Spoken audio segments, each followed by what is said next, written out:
오늘은 주님께서 우리에게 큰 기쁨의 소식이라는 제목으로 하나님께 은혜를 입혀주시겠습니다. 큰 기쁨의 좋은 소식, 누가복음 2장 8절에서 20절까지의 말씀입니다. 폴 브랜드라는 크리스천 의사와 필립 얀시가 함께 저술한 오묘한 육체라는 책에서 폴 브랜드는 이렇게 말합니다. 세상에는 우리가 놀랄 만한 일들이 많이 있지만 먼저 우리는 우리의 탄생에 대해서 놀라지 않을 수 없습니다. 인간의 탄생, 이것은 기적 중의 기적이요 신비 중의 신비입니다. 생각해 보십시오. 정자와 난자가 만나서 한 수정란 속에서 10조 개에 이르는 세포를 만들고 드디어 한 아기가 태어나는 것입니다. 생명의 신비, 이것은 정말 놀라운 일입니다. 그러나 사랑하는 여러분, 더욱 놀라운 일들이 있습니다. 하나님께서 친히 육신을 입고 이 세상에 오신 성육신 사건, 하나님께서 큰 영광을 받으신 사건, 인류 역사에서 가장 기쁨이 되는 사건, 이 사건이야말로 우리들에게 가장 놀라운 사건이 아닐 수 없습니다. 본문 누가복음 2장 8절에서 20절까지의 말씀을 통해 저는 오늘 여러분들에게 예수님의 성육신 사건이 우리들에게 주는 교훈, 왜 우리에게 그렇게 큰 기쁨의 좋은 소식이 되는지 5가지 이유를 말씀드리도록 하겠습니다. 자, 이제 성육신이 우리에게 주시는 이 기쁨, 왜 이렇게 크게 기쁜지 이 5가지 이유를 오늘 말씀드리겠습니다. 첫 번째 이유가 무엇이냐면, 예수님은 구약 성경을 충족시키면서 구약 성경을 충족시키기 위해서 이 땅에 태어나신 분이시기 때문입니다. 그래서 우리는 기쁩니다. 본문 11절에 이 내용이 기록되어 있습니다. 한번 읽어보겠습니다. 다 같이 11절 시작. 오늘날 다윗의 동네에 너희를 위하여 구주가 나셨으니 곧 그리스도 주시니라. 아멘. 다윗의 동네에 너희를 위해서 구주가 나셨다. 곧 그리스도 주라고 선포를 했습니다. 천사가 목자들에게 나타나 다윗의 동네에서 구주가 태어난 기쁜 소식을 전해주었습니다. 다윗의 동네는 베들레헴인데 왜 구주 예수님께서 다윗의 동네에 태어나야 했을까요? 구약 미가서 5장 2절을 읽어보면 그 해답을 얻을 수 있습니다. 다 같이 한번 읽어보겠습니다. 미가서 5장 2절 시작. 베들레헴 에브라다야, 너는 유다 족속 중에 작을지라도 이스라엘을 다스릴 자가 내게로 나올 것이라. 그의 근본은 상고의 태초에니라.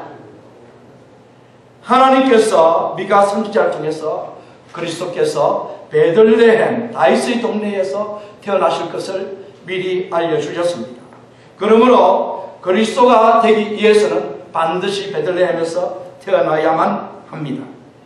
예수님께서 다윗의 동네 베들레헴에서 태어나기로 된 구약 예언을 성취하고 태어나셨으므로 예수님의 탄생은 곧 하나님께서 미가 선지자를 통해서 예언해 주신 그 그리스도의 탄생임을 우리가 알 수 있습니다. 그러므로 구약 예언을 성취하고 태어나신 이 예수님이야말로 우리에게 기쁨이 아닐 수가 없습니다. 사랑하는 여러분, 예수님의 하나님의 섭리로 베들레헴에서 태어나신 것을 우리는 알아야 합니다. 우연히 태어난 것이 아니라 하나님의 섭리, 하나님의 에카나미, 프로비던스로 태어났다는 것을 여러분 기억하셔야 됩니다. 성령에 의해 예수님을 잉태한 마리아는 요셉과 함께 갈릴리 나사렛, 베들레헴이 아니라 나사렛에 살고 있었습니다. 그런데 그 당시에 로마 황제인 아우구스투스가 호정령을 내려서 마리아가 출산할 즈음에 요셉, 마리아의 남편인 요셉이 자기 고향 베들레헴에 마리아와 함께 가지 않을 수가 없게 되었습니다. 만삭의 몸으로 마리아와 함께 베들레헴에 가서 호적을 하게 되었는데 그때 이 마리아가 예수님을 출산하게 되는 것입니다. 자, 이것이 바로 하나님의 섭리라는 것입니다. 로마 황제 아우구스투스를 사용해가지고 하나님의 이 예언을 성취하도록 하기 위해서 이 예수님의 모친 마리아가 베들레헴에 가서 아기를 낳도록 했다는 것입니다. 그러므로 이것은 우리에게 큰 기쁨이 아닐 수 없습니다. 만약에 예수님이 나사렛에서 태어났다라면 예수님은 우리의 구주가 될 수가 없습니다. 왜냐하면 성경은 분명히 예수님은 베들레헴 다윗의 동네에서 태어나야 한다고 말씀을 하셨기 때문입니다. 예수님이 구약 성경의 이 예언을 성취하기 위해서 베들레헴에서 태어나심으로써 예수님은 우리의 창구주가 되어 주셨습니다. 그러므로 예수님의 이 탄생 소식은 큰 기쁨의 좋은 소식이 아닐 수 없다는 것을 여러분 기억하시기 바랍니다. 자, 이제 두 번째 이유를 말씀드리겠습니다. 예수님은 온 세상을 위해 태어나신 구주시기 때문에 기쁩니다. 예수님은 왜 태어나셨다고요? 온 세상의 구주가 되기 위해서 태어나셨다는 것을 여러분 분명히 기억하시기 바랍니다. 10절을 다 같이 읽어보도록 하겠습니다. 시작. 마리아가 천사가 이르되 무서워 말라. 보라, 내가 온 백성에게 미칠 큰 기쁨의 좋은 소식을 너에게 전하노라. 온 백성에게 미칠 큰 기쁨의 좋은 소식을 너에게 전하노라. 사랑하는 여러분, 온 백성에게 미칠 큰 기쁨의 좋은 소식, 이것이 과연 무엇일까요? 이것이 무엇일까요? 온 세상을 위한 구주 탄생의 소식입니다. 온 세상을 위한 구주 탄생의 소식. 예수님은 유대인의 구주이실 뿐만 아니라 온 세상의 구주로 이 세상에 태어나신 하나님이십니다. 로마서 1장 16절에 분명히 예수님은 온 세상의 구주로서 이 세상에 태어나신 것을 말씀하고 있습니다. 다 같이 한번 읽어보겠습니다. 내가 복음을 부끄러워하지 아니하노니 이 복음은 모든 믿는 자에게 구원을 주시는 하나님의 능력이 됩니다. 첫째는 유대인에게요, 또한 헬라인에게로라. 또한 요한복음 1장 12절을 한번 읽어보겠습니다. 영접하는 자, 곧 그 이름을 믿는 자들에게는 하나님의 자녀가 되는 권세를 주셨으니, 이 말씀은 놀라운 말씀입니다. 우리가 어느 나라에서 태어났는지 상관없이 우리가 한국 사람이든 중국 사람이든 일본 사람이든 영국 사람이든 혹은 아프리카 사람이든 예수님을 우리의 구주로, 나의 구주로 영접하기만 하면, 믿기만 하면 우리는 구원을 받습니다. 부자든 가난한 자든 젊은이든 늙은이든 예수님을 믿기만 하면 누구든지 구원을 받습니다. 예수님을 믿는 자들은 새로운 생명을 얻게 됩니다. 하나님의 자녀가 되며 새로운 피조물이 되는 것입니다. 그리고 영생을 얻고 지옥에 들어가지 않고 천국에 들어간다는 것을 여러분 기억하시기 바랍니다. 그래서 예수님을 믿으면 우리 장래가 보장이 될 것입니다. 이 땅에서 하나님의 자녀로 살아갈 뿐만 아니라 장차 우리가 죽어서 영원한 천국에 들어가게 된다는 것을 이 시간에 주님께서 분명히 말씀하고 있습니다. 사랑하는 여러분, 그러므로 예수님을 믿는 자는 누구든지 죄로부터, 죽음으로부터, 지옥의 권세로부터 구원을 받고, 예수님의 탄생은, 그러므로 예수님의 탄생은 바로 우리에게 가장 큰 기쁨의 좋은 소식이 아닐 수가 없습니다. 사랑하는 여러분, 그러면 예수님의 탄생, 이것은 바로 그리스도의 탄생이라고 말씀드렸는데, 왜 그리스도의 탄생인가? 그 표적, 사인이 무엇인가? 그것을 우리가 알아야 되는데, 말씀 누가복음 2장 12절을 읽어보겠습니다. 다 같이 읽어보겠습니다. 시작. 너희가 가서 강보에 쌓여 구유에 누인 아기를 보리니 이것이 너희에게 표적이니라 하더라. 못에 쌓여서 구유에 누워져 있다고요? 강보가 무엇입니까? 강보는 포대입니다. 포대에, 우리 아기 싸는 포대 아시죠? 그 포대에 쌓여가지고 어디에 누워있다고요? 구유, 맨제에 누워있어요. 이 구유가 무엇입니까? 말먹이통입니다. 말먹이통. 말먹이통에 아기가 태어난 아기가 누워 있는 것, 이것이 바로 우리에게 그리스도가 태어나신 표적이라고 천사가 목자들에게 알려주었습니다. 자, 사랑하는 여러분, 자, 그러면 이제 무엇 때문에 말구유에 태어나서 말구유에 누워있는 이 아기가 표적, 그리스도인 사인이 될 수 있을까요? 그것을 우리가 알아야 되겠는데, 이사야 53장의 예언을 보면은, 그 말씀에 보면은 예수님은 가장 천하게 비천한 탄생을 하고 비천하게 태어나서 비천하게 살다가 가장 낮게 살다가 낮은 자로 살다가 가장 비천한 모습으로 가장 천한 모습으로 죽임을 당하기로 되어 있습니다. 그러므로 그리스도인 예수님이 그리스도인 표시는 바로 비천한 탄생, 아주 낮은 탄생이고 그리고 십자가에서 죽으십니다. 어떤 아이가 말구유에 누워있는, 태어나자마자 말구유에 누워있는 이 아기보다 더 비참하게, 더 가련하게, 불쌍하게 태어난 아기가 어디 있겠습니까? 그러므로 말구유에 누워있다라는 것은 가장 낮은 자리로 태어났다, 가장 비천한 자리로 태어났다라는 것을 말씀하는 것입니다. 그래서 천사가 목자들에게 예수님이 그리스도인 표적은 바로 말구유에 뉘어져 있는 아기다 라고 이렇게 말씀을 한 것입니다. 사랑하는 여러분, 가장 낮은 자로 이 땅에 오셔서, 하나님이신 예수님이 가장 낮은 자로 이 땅에 오셔서 우리를 구원하기 위해서 말구유에 뉘어졌다라는 사실을 여러분 기억하시기 바랍니다. 사랑하는 여러분, 시카고 밀레니엄 광장에 가보셨습니까? 그곳 맞은편에 그림 박물관이 하나 있습니다. 저는 그곳에서 고의 작품을 본 적이 있었습니다. 그런데 그 작품들은 모두 비싼 그림들이었습니다. 왜 비싼 줄 아십니까? 그 그림이 왜 비싼 줄 아십니까? 그 그림보다 질도 좋고 잘 그려진 사본들도 많이 있지만 그 사본들은 진품에 비하면 장난감 차값 정도밖에 안 되는 아주 싼 값으로 팔린다고 합니다. 진품들이 그러면 비싼 이유가 무엇일까요? 진품들이 왜 비쌉니까? 그 이유는 간단합니다. 그 그림 아래쪽에 있는 고의 사인 때문입니다. 고가 친필로 쓰인 사인 때문에 그림들이 진짜로 인정을 받는 것입니다. 사랑하는 여러분, 하나님께서 예수님이 온 세상의 구주시란 사인, 표적, 하나님의 사인을 목자들에게 보여주셨는데 그것이 무엇입니까? 그것은 강보에 쌓여 구유에 누이신 아기입니다. 가장 비천하고 불쌍하게 이 세상에 태어나신 것입니다. 이 표적, 사인이 있기 때문에 예수님은 참 구주라는 사실을 여러분 기억하시기 바랍니다. 사랑하는 여러분, 예수님의 탄생 소식이 기쁜 이유는 예수님이 온 세상을 구원하실 구주로 이 세상에 태어나셨기 때문입니다. 자, 이제 세 번째 이유를 말씀드리도록 하겠습니다.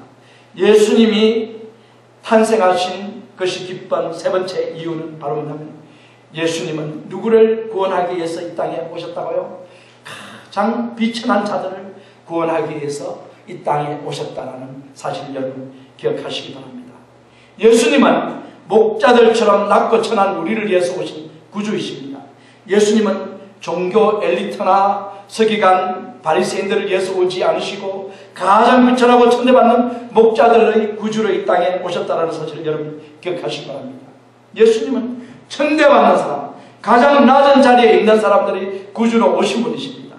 예수님은 성령의 권능으로 우리를 죄에서 건지시고 병에서 건지시고 환난에서 건지시고 가난에서 건지시고 저주에서 건지시고 죽음에서 건지시기 위해서 오신 구주이십니다. 그라사 지방의 귀신 들린 사람을 구원해 주셨고 7 귀신 들린 막달라 마리아를 구원해 주셨고 세리장 삭개오를 구원해 주셨고 예수님은 또 이방인 수르보니게 여인의 강구대로 귀신 들려 고통 중에 있는 그 여인의 딸을 구원해 주셨습니다. 예수님은 세리와 죄인들의 친구가 되어 그들을 구원해 주셨습니다. 미천한 신분에 있는 사람들, 그 사람들을 구원하여서 존귀한 신분의 사람들, 하나님의 자녀들로 세워주시는 분이 바로 우리 구주 예수님이라는 사실을 여러분 기억하시기 바랍니다. 우리 주님께서는 가난한 자를 진토에서 일으켜 세우시고 비천한 자를 그런 무더기에서 드셔서 백성의 관리들과 함께 세우시며 잉태하지 못하는 여인을 많은 자녀들이 있는 어미로 만들어 주시기 위해서 이 세상에 태어나셨습니다. 주님은 비천한 우리의 반석이시요 요새시요 피할 바이시요 방패시요 우리의 산성이십니다.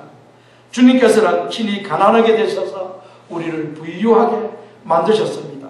예수님은 비천한 신분의 사람들을 위해 태어나신 구주시기 때문에 기쁘다는 사실을 여러분 기억하시기 바랍니다. 자, 이제 네 번째 이유를 말씀드리겠습니다.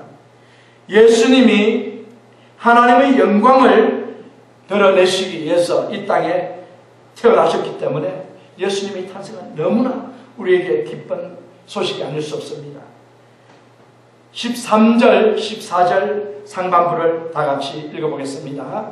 홀련히 허다한 천군이 그 천사와 함께 있어 하나님을 찬송하여 가로되 지극히 높은 곳에서는 하나님께 영광이요. 예수님의 탄생, 그것은 하나님의 영광입니다. 하나님께 영광을 돌리는 탄생입니다.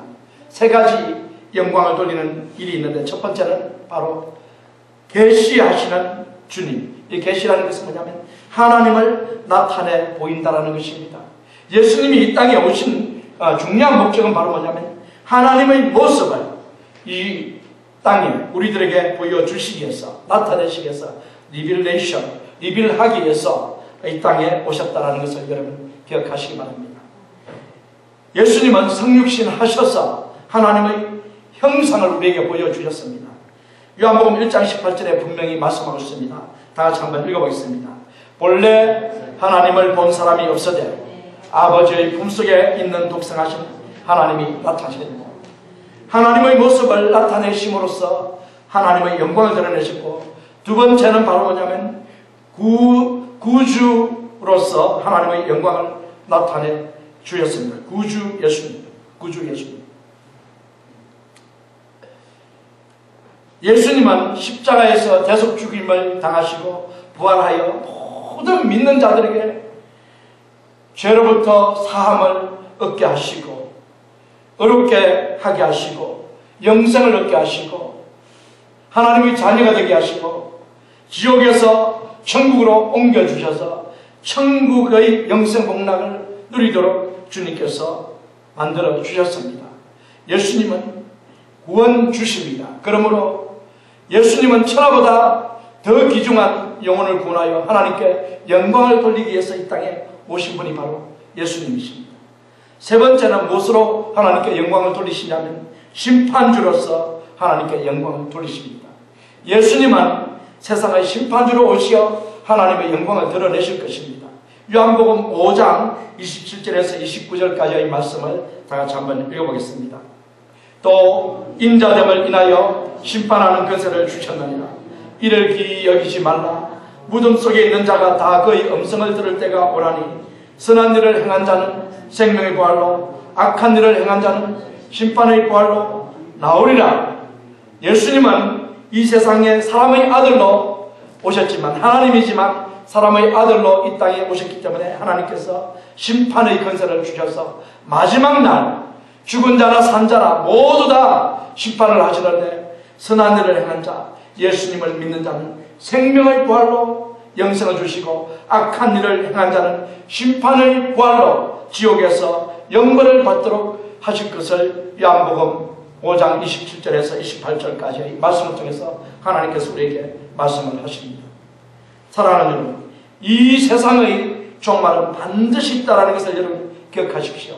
예수님은 이 세상을 심판하기 위해서 마지막 날 이 땅에 오십니다. 세상의 끝날 예수님은 불신자는 지옥으로 신자는 천국으로 각각 인도하실 것입니다.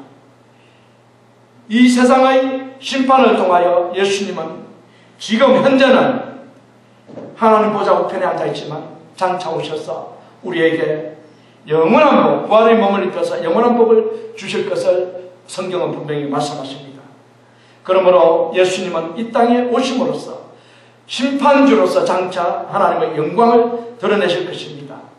예수 믿어 의인된 자는 하나님께서 구원하시고, 예수 믿지 않아 타락한 본성을 그대로 가지고 있는 믿지 않는 자들을 심판하실 것을 분명히 하시는 분이 바로 예수님이십니다. 그러므로 예수님은 이 땅에 오셔서 하나님의 영광을 드러내기 위해서 이 땅에 오셨기 때문에 예수님의 탄생은 기쁘지 않을 수가 없습니다. 이제 다섯 번째 이유를 말씀드리도록 하겠습니다. 예수님의 탄생이 기쁜 다섯 번째 이유는 사람들에게 뭘 주기 위해서 이 땅에 오셨다고요? 사람들에게 평화, 피스를 주기 위해서 이 땅에 오셨기 때문에 예수님의 탄생이 너무나 기쁩니다. 땅에서는 기뻐하심을 입은 사람들 중에 평화로다라고 천사들이 목자들에게 내려와서 선포를 했습니다. 사랑하는 형제자매 여러분, 기억하십시오. 예수님의 탄생은 사람들에게 평화를 가져다 준다는 것을 기억하시기 바랍니다. 예수님은 평화의 왕이십니다. 화목제물이 되셔서 하나님과 원수지간에 있던 우리가 평화되게 하시고, 하나님으로부터 멀어져 있던 우리가 하나님과 가까워져 하나님의 자녀가 되게 해주신 분이 바로 예수님이십니다. 하나님과 평화를 이루어 주신 분이 예수님. 자, 또 한 가지는 예수님은 바로 이 하나님과의 평화뿐만 아니라 우리를 사람들과의 관계에서 평화를 만들어 주십니다. 로마서 5장 10절을 한번 먼저 읽어보겠습니다. 곧 우리가 원수 되었을 때 그 아들의 죽으심으로 말미암아 하나님으로 더불어 화목되었은즉 화목된 자로서는 더욱 그의 살으심을 인하여 구원을 얻을 것입니다. 우리가 하나님과 원수 되었어요. 적이었었습니다. 그런데 그 아들을 보내셔서 죽이심으로 말미암아 화목제물 되게 하심으로 말미암아 믿는 자들은 하나님과 화목되어서 이제 하나님의 사랑받는 자녀들이 되었다는 것입니다. 이 화목된 자는 더욱 그의 살아심을 위하여 더욱 구원을 받게 될 것이라는 것을 이 시간 주님께서 우리에게 말씀을 해주신 말씀이 로마서 5장 10절입니다. 사랑하는 여러분, 돈 리처더슨이라는 선교사가 인도네시아의 식인종에게 복음을 전했습니다. 그들이 싸움을 좋아하고 아주 공격적이었기 때문에 그들은 복음을 받아들이는데 너무 어려움이 많았습니다. 심지어 그들은 배신을 충성보다 더 믿음으로 여겼기 때문에 그들은 예수님보다는 가룟 유다를 더 좋아하고 그를 영웅으로 받들었습니다. 가룟 유다를 영웅이라고 생각을 했습니다. 그러던 어느 날 이 선교사님은 깊게 어떻게 하면 이 사람들에게 복음을 전할 수 있을까 깊게 생각을 하고 있던 어느 날 선교사님은 바로 그들의 전통적인 의식을 통해서 영감을 얻게 됩니다. 그들에게는 두 부족이 싸우는데 싸움이 끝날 때까지 한 부족이 이길 때까지 싸움을 하게 됩니다. 그런데 결국 진 부족의 이 추장이 평화 선언을 어떻게 하느냐 하면 자신의 아들을 그 상대방 부족에게 희생제물로 줍니다. 그래서 그 아들이 상대방의 부족에 의해서 죽임당해서 제물이 되는 이 의식을 통해서 평화를 얻게 되는 것입니다. 이것을 본 선교사님이 큰 영감을 얻고 요한복음 3장 16절을 통해서 다음과 같은 말씀을 이 의식을 행할 때 선포를 합니다. 하나님이 이 세상을 너무나 사랑하셔서 평화의 복음을 주셨으니 아들이 희생되어서 누구든지 믿는 자마다 아들을 믿는 자마다 평화의 아들을 믿는 자마다 멸망치 않고 영생을 얻게 되리라 라는 이 말씀을 선포했습니다. 그 이후로부터 이 식인종들은 복음이 무엇인가 복음의 뜻을 알게 되었고 이 식인종들은 이제 싸움 대신에 평화를 좋아하고 공격 대신에 저주는 이런 온유한 모습으로 바뀌는 이런 사람들이 되어갔다고 합니다. 그리고 그 지역에 드디어 복음이 들어갔다고 하는 내용이 있습니다. 사랑하는 여러분, 이 복음은 예수 그리스도의 피는 화목제물이 될 뿐만 아니라 또 에베소서 2장 14절에 기록되어 있는 말씀과 같이 바로 다른 사람들 간에, 원수지간에 있는 사람들 간에 평화를 만들어 주시는 것입니다. 예수님은 십자가에서 죽임당하셨고 이 죽임당하심을 통해서 적대 관계에 있는 사람들이 화해의 관계, 평화를 누릴 수 있도록 만들어 주신 것입니다. 주일학교 선생님이 어느 날 이 탕자의 비유를 이야기를 하고 있었습니다. 그리고 아이들에게 질문을 합니다. 탕자가 돌아왔을 때 가장 기뻐한 사람이 누구입니까? 라고 대답을 물어봤습니다. 그랬더니 이 아이들이 아버지하고 대답을 했습니다. 맞죠? 그런데 주일학교 선생님이 다시 질문합니다. 탕자가 돌아왔을 때 그러면 가장 싫어하는 사람이 누구일까요? 누구겠습니까? 성도 여러분, 누구겠어요? 그랬더니 이 주일학교 아이들 중에 한 아이가 번쩍 손을 들었는데, 선생님, 살찐 송아지가 가장 싫었을 거예요 라고 대답을 했다는 것입니다. 사랑하는 여러분, 이 선생님은 형이라고 분명히 대답하기를 원했는데 예상치도 않게 이 아이가 기통차게 뭐라고 대답합니까? 살찐 송아지라고 대답하지 않습니까? 사랑하는 여러분, 참으로 이 놀라운 말입니다. 이 어린아이의 입에서 바로 예수 그리스도의 희생 죽음에 대한 이 얘기가 나오고 있는 것입니다. 탕자가 돌아왔을 때 이 탕자를 축하하기 위해서 잔치를 열려면 살찐 송아지가 죽어야 하듯이 죄인인 우리들이 돌아왔을 때 천국 잔치를 열어주시기 위해서 하나님 아버지께서 그 사랑하는 아들을 죽이셔야만 했다는 것을 여러분 기억하시기 바랍니다. 사랑하는 여러분, 예수님의 희생, 예수님의 피는 곧바로 우리를 하나님과 화목하게 하실 뿐만 아니라 사람들의 관계를 화목하게 만들어주시는 이 희생의 죽음이라는 사실을 여러분 기억하시기 바랍니다. 사랑하는 여러분, 저는 지금까지 여러분에게 예수님의 탄생이, 예수님의 출생이 왜 기쁜지 5가지 이유를 말씀드렸습니다. 여러분들의 기억을 돕기 위해서 한 번 더 말씀을 드리도록 하겠습니다. 첫 번째는 예수님은 구약에 예언되어 있는 메시아의 예언을 충족시키기 위해서, 이루기 위해서 태어나신 메시아 그리스도이시기 때문에 우리가 기쁩니다. 두 번째로는 예수 그리스도는, 주님은 온 세상을 위해 태어나신 구주시기 때문에 기쁩니다. 세 번째는 예수님은 가장 낮은 자들을 위해서 태어나신 구주시기 때문에 기쁩니다. 예수님은 하나님께 영광을 돌리기 위해서 태어나신 구주시기 때문에 기쁩니다. 마지막으로 예수님은 우리에게 평화를 주시기 위해서 이 땅에 오신 분이시기 때문에, 구주시기 때문에 우리는 기쁩니다. 사랑하는 성도 여러분, 양치던 목자들이 예수님의 탄생 소식을 듣고 크게 기뻤듯이 오늘 성탄절을 맞아 여러분들도 성탄절을 맞아서 태어나신 아기 예수님에 대해서 감사하면서 기쁘고 즐거운 성탄절이 다 되시기를 주님의 이름으로 축원드립니다.